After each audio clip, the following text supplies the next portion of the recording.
भौजी प्रणाम जी, हम राउर सामान लाइल बानी। अरे अपने काहे लाइनी? रउआ से मिले खातिर। वो रात के बाद कुछ अच्छा न लगेला, बहुत खराब कइले सु रउआ सन। जे भइल से गई, हमू सोच ले बानी अब अपन घर लेके आकाश से अलगे रह। बस कोनो तरह 8 लाख के इंतजाम हो जावे। ओ भौजी, हम देव तोहरा के 8 लाख। 8 लाख का होला? बस बस रउआ अलग हो जाए, छोड़ दी आकाश के, बस छोड़ दी। बाकी रउआ हमार मदद काहे करत? ऐसे की बाद में रउआ हमार मदद करब, ऐसे ही दुनिया चले। पहले 8 लाख की मदद कर दी, फिर हम साथे बानी। ठीक बा भौजी, हम अभी पैसा के इंतजाम करता नहीं, जल्दी करता नहीं। Thank you. हम सामान की पैसा लावत हैं। यू आर ऑलवेज वेलकम भौजी। टाटा।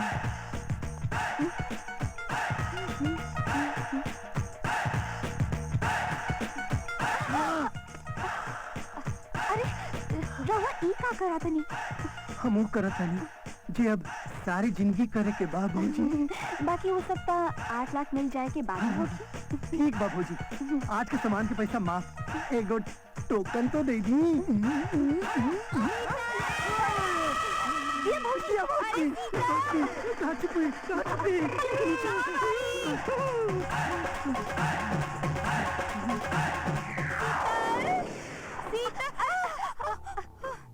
अरे दिया भौजी, कपड़ा बदला ही नहीं। हमार घरे कंस्ट्रक्शन के काम लागल बा, कोनो जगह नहीं खे।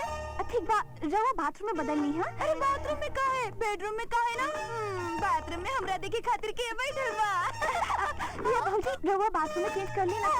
बाथरूम में कपड़ा भीग जाला तो समझत काहे नहीं खे? तो हिजारो का लगे आवतानी। बस दो मिनट में बोला सुना। ओह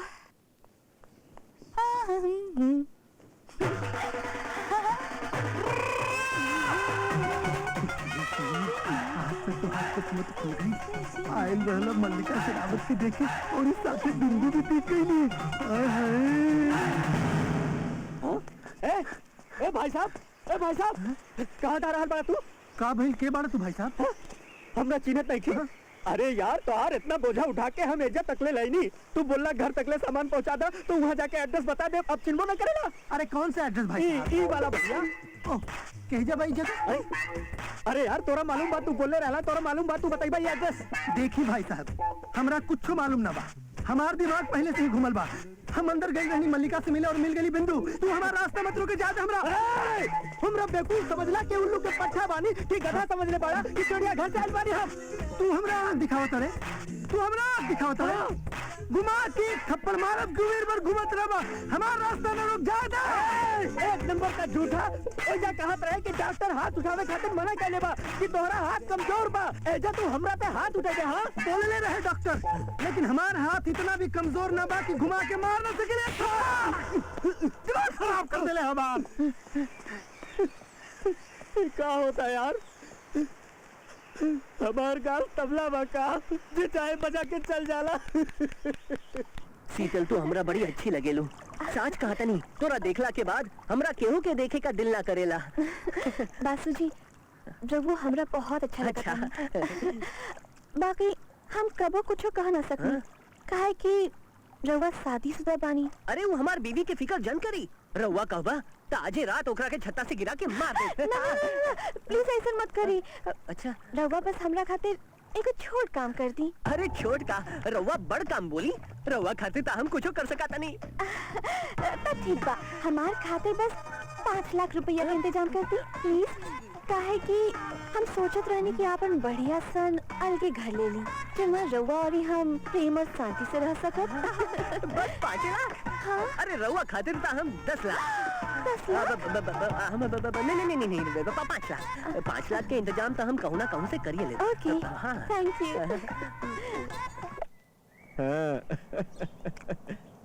का बात बा बासु, बड़ा खुश लग रहा बड़ा। कहीं जुगाड़ हो गई का? समझला हो गई। हम ओकरा बोल देनी और यूं हाँ कर दे लिया। का बात करत अड़े यार? हाँ। बड़ा तरह पति बड़ता और निकलल चारू लता। और वो साफ साफ कहियो देली कि ओकरा कुछ पैसा की जरूरत बा। यदि हम पैसा के इंतजाम कर दे तो वो आइटम सब दिन ला हमार हो जाए। थोड़ा सनी कैश और फुल टाइम ऐश यार लड़की के मामला में तू बड़ा किस्मत वाला बड़ा यार। अब क्या करी दोस्त, औरत लोग का मामला में हमार किस्मत कुछ ऐसा नहीं बा। अरे तोरा कहूँ जाए के रहे ना? हाँ 2 दिन खातिर तनी बाहर जा रहल बानी। अच्छा हम चला तनी। बाय।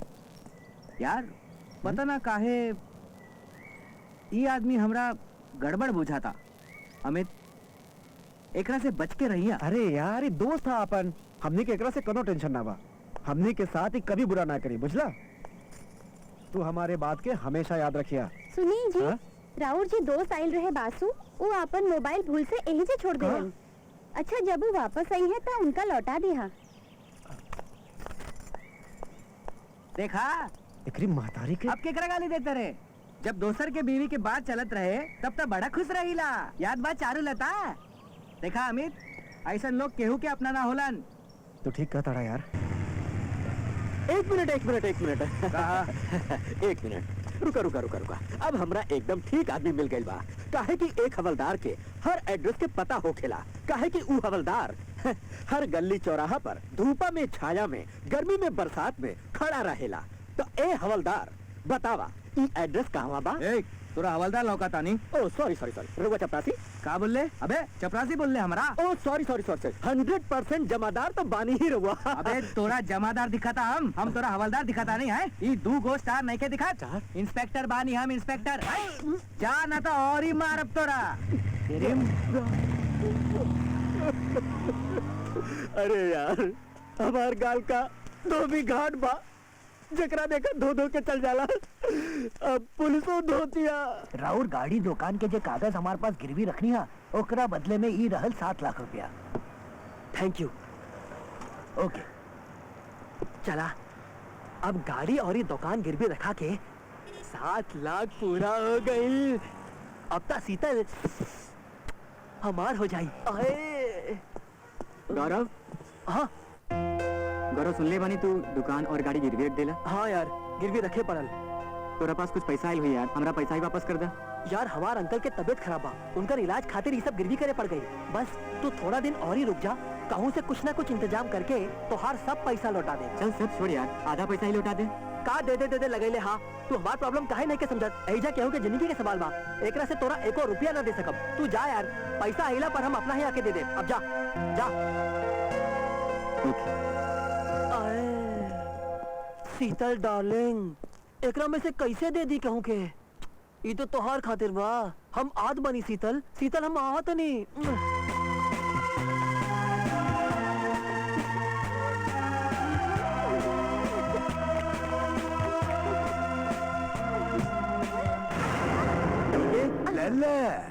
शीतल कहाँ जा रहल बाड़ी? हमरा साथे बाहर जा रहल बाड़े। बाहर जा रहल बाड़ी मतलब साहब बा कि हमरा साथे रह चाहता री, तोहरे साथे ना। शीतल तू अंदर जा। बाप के माल बाजे अंदर जाए, अंदर ना जाए। का कहा?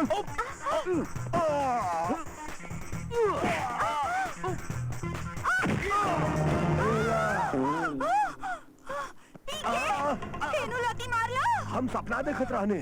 सपना अब साच देखा।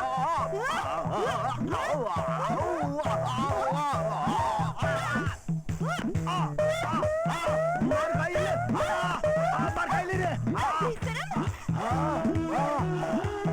मार हमार कपाड़ फोड़ दे ले। पी के ले ले, ये चुड़ैल के रहले कुछ ना ले पाई बा। एकरा पहले कि खराब सपना साच में बदल जाए, पैसा के इंतजाम करा और शीतल के लेके फुर्र हो जा। भाई जगत ही कमाल के बात है के साहब, हमरा बहुत पसंद आई। ये जगह पसंद आ गई बा, ता निकाले 10 लाख रुपया और आज से ही कॉटेज राउर भैल। बाकी साहब हमरा एगो बात समझ में ना आयल कि रातों रात रउआ किराएदार से बंगला खाली करवा के इतना सस्ता कहे बेचता नहीं? भाई 2 साल के बाद ही बंगला 20 लाख के हो गए। अरे 2 साल बाद ता वो दूसर के 2 बच्चा के माई बन जाए। हम कुछ समझनी नहीं। तू प्रेग्नेंट हो जाए बा। हाँ? सॉरी, हमार मतलब कि हम ये जगह इमरजेंसी में बेचा था नहीं। बाकी जगह पसंद बात निकाले 10 लाख रुपया रोकड़। लफड़ा सेठ, हम बासु। लफड़ा सेठ, हम बता नहीं खे सकत कि हमरा पैसा के कितना सख्त जरूरत बा। जे 5 लाख रुपया हमरा ना मिलल ता हमरा सुसाइड करे के पड़ जाए। अच्छा ऐसा का जरूरत बा? जिस्म के जरूरत बा। अब हमारा मतलब केहू के जान बचावे के बा। जान मिल जाए, पैसा बरोबर मिल जाए। बाकी टाइम पर वापस कर दिया 1 महीना के अंदर। ठीक बा। और ही याद रखिए, बड़का भैया 10% ब्याज पर पैसा लगावेला और ही टाइम पर वापस ना मिले पर इतना मारेला कि 10 साल तक ले वो आदमी के बिस्तर पर हगावे मुतावे पड़ेला और ये ओका लूला लंगड़ा बना देला, बुझला? हमरा मंजूर बा। हम पैसा एकदम टाइम पर लौटा दे, और यदि ना लौटा पाईनी तो हमार बीवी लौटा दी। वो सरकारी ऑफिस में काम करेली। ठीक बा बर्मन, बोले भाई 5 लाख रुपया दे दा और ये कागज पर साइन ले ला। एक काम और ही कर, अपना छोकरा लोग के भेज के एकर घर देख ला, साथे बीवी के भी। ठीक बा भाई जी, चल। हाँ,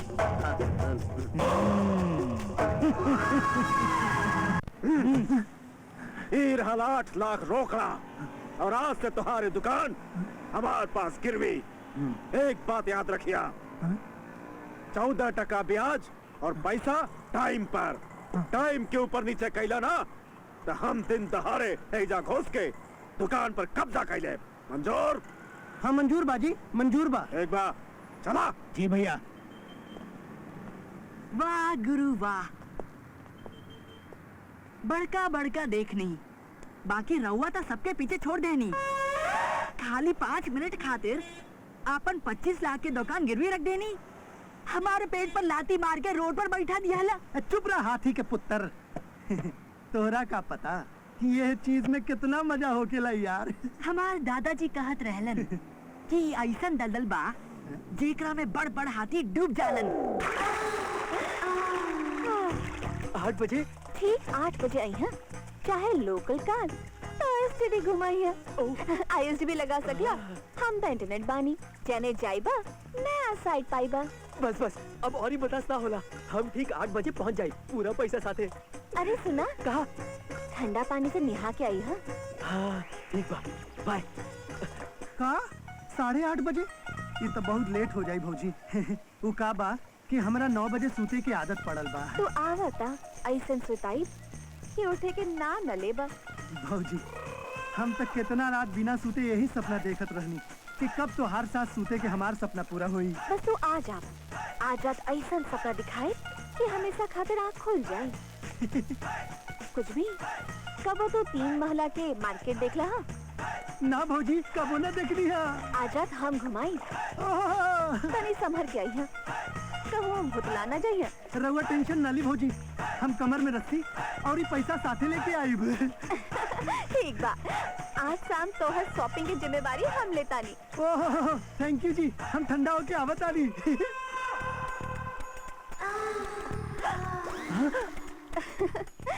का बात है बासु, ट्रेलरे देख हिचकी आ गई, अबे पूरा फिल्म बाकी बा, जाना निकल जाता। अरे जब ट्रेलर इतना खूबसूरत बा तब फिल्म ता एकदम टाइटैनिक होगी। पैसा के बंदोबस्त हो गई? हाँ पूरा हो गई। तो ठीक बा, आज रात 9 बजे के शो खाली तोहार। स्टार से बालकनी तक ले जहाँ चाह पूरा फिल्म देख ली है। पूरा फिल्म? आधा फिल्म हम ना दिखाए। आज रात 9 बजे पहुंच जाए। ओके। आए 9:30 बजे, जाने मन तो हर कसम तब तक लेता हम मर जाए। ना मरबा पी के, हम तोरा सुराही के अमृत पिला पिला के जिंदा रखब। पहले तू अपना घर में किराएदार रखत रहला, अब हम तोरा अपना घर में किराएदार रखब। सौसा घर तोहार, छोटा से बड़ा कोठरी तक कहीं चाही घूम ली है। आज तो हम आधा बोतल चवन प्राश खाए, तू चम्मच से लाजीत भी। काम आसान के अंदर जितना भी आसन बा सबके इस्तेमाल करो।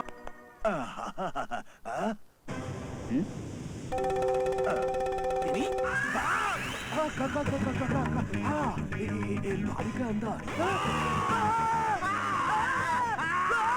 तू यही जा, अलमारी के अंदर।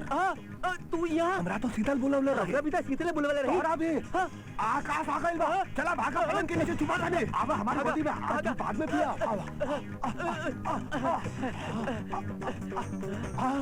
ई का चीज बा देखा तने?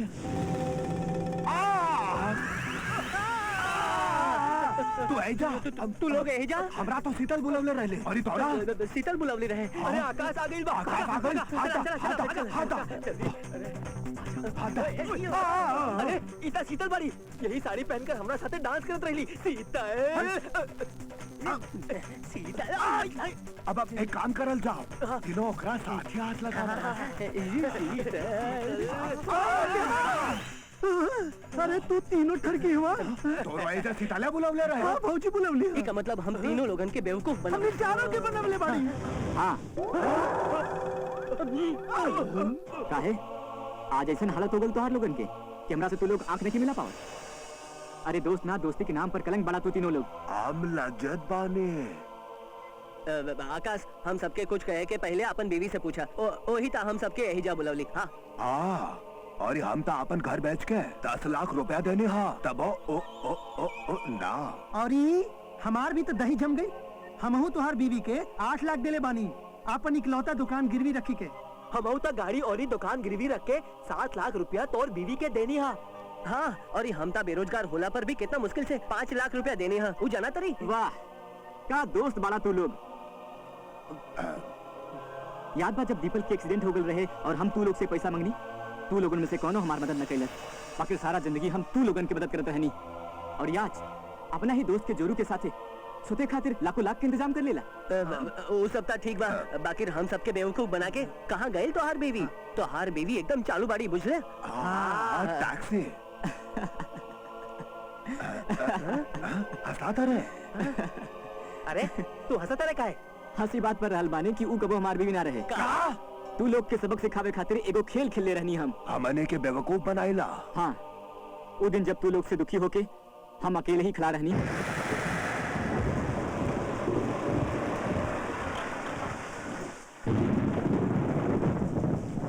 का साहेब अकेले अकेले बारिश में भीगा था नहीं साथ चल बका क्या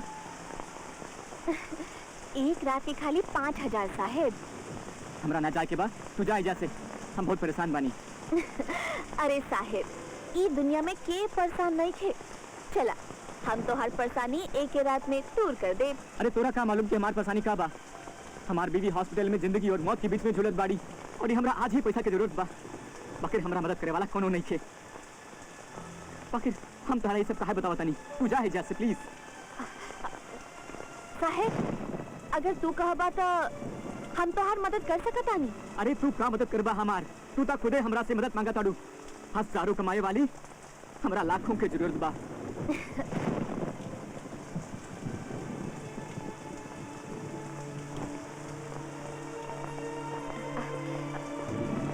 साहेब हमार पास बहुत बा वो का बोलल जाता हाँ कस्टमर अगर हम बोल देता वो तोहरा के रातों रात लाखों रुपया दे सकेला हाँ बाकी 5% ब्याज पर अगर तू कहबा ता हम बात करा सकाता नहीं एगो कॉल गल हमार मदद कैलस और ओकरी मदद से आज हमार दीपल जिंदा बाड़ी दीपल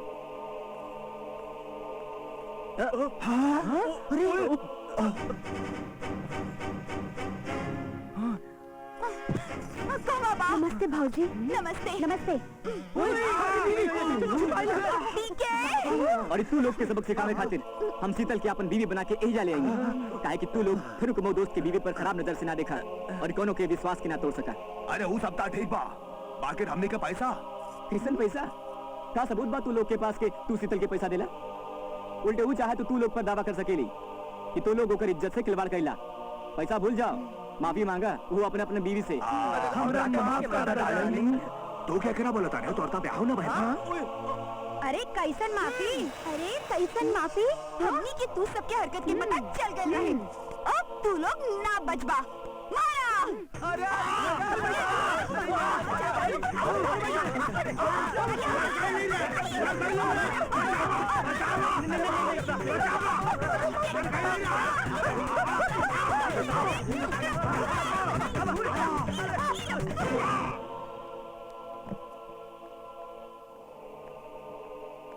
अवश्य ई बात तोहार पैसा अरे ये पैसा हमार ना तोहार बा ये तू ही रखा आकाश शीतल तू हमार इतना मदद कैले बाड़ू, ये पैसा तोहार आभार बा। हाँ। बाकी हम ये पैसा कैसे रखी? ये हमार पैसा ना है। ये कुछ गंदा लोगन के पैसा है जब अच्छा हाथ ना गइल बा। तू ये सब लेके जाओ और नई जिंदगी शुरू करा। शीतल, तुहार भीतर एगो अच्छा औरत बाड़ी, एक अच्छा इंसान के दिल बा। जा, जिंदगी के कुछ हसीन पल तुहार इंतजार कर रही बा। Thank you Akash, thank you the people. हम तू लोग की जिंदगी में कबो ना भूलब और ये हम कोशिश करब एगो अच्छा जिंदगी गुजारे के। All the best. Thanks, by.